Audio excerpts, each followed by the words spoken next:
नमस्कार दोस्तों। आज हम पढ़ेंगे ज्योग्राफी का कुछ टॉपिक नदियों से रिलेटेड। जी हाँ दोस्तों, कौन सी नदी कहाँ पर है, उसका एरिया कौन सा है। तो चलिए शुरू करते हैं।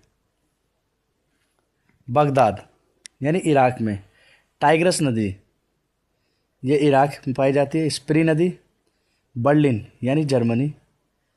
विस्तुला नदी वॉर्सो पोलैंड में। नील नदी मिस्र के आसवान में।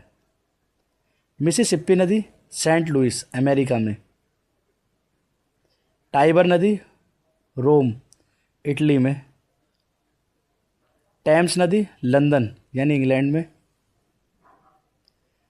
सोन नदी जिसे सीन नदी, ये पेरिस के फ्रांस में पाई जाती है सीन नदी। इसके बाद आती है मॉस्कोवा नदी, ये मास्को रूस में पाई जाती है। विटावा नदी, ये चेक गणराज्य में पाई जाती है। राइन नदी, राइन रिवर जर्मनी में पाई जाती है, जर्मनी के बोन में। नील नदी खार्तुम में यानी सूडान में। नील नदी का एक कुछ एरिया काहिरा यानी मिस्र वाले एरिया में पाया जाता है। ला प्लाटा नदी, ये पाई जाती है अर्जेंटीना में। सेंट लॉरेंस नदी, ये पाई जाती है कनाडा में। डैन्यूब नदी बेलग्रेड यानी साइबेरिया में पाई जाती है। इसके बाद डैन्यूब नदी का हंगरी में भी कुछ पोर्शन पाया जाता है। पोटोमैक नदी, ये वॉशिंगटन में पाई जाती है। डैन्यूब नदी वियना ऑस्ट्रिया में पाई जाती है। हडसन नदी न्यूयॉर्क। तो इन रिवर्स का काम क्या होते हैं, हम आज के टॉपिक में ये भी कंप्लीट करेंगे। रिवर का काम आता है वाटर सप्लाई, यानी वाटर सप्लाई देना।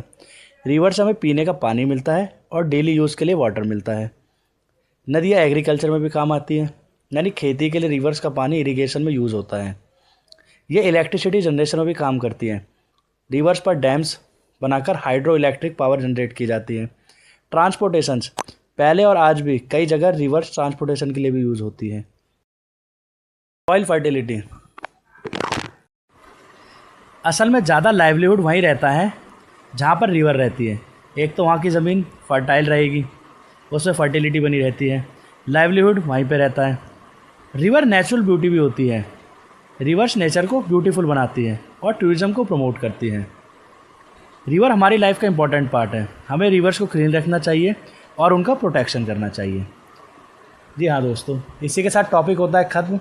मिलते हैं अपनी नेक्स्ट वीडियो में, तब तक के लिए नमस्कार।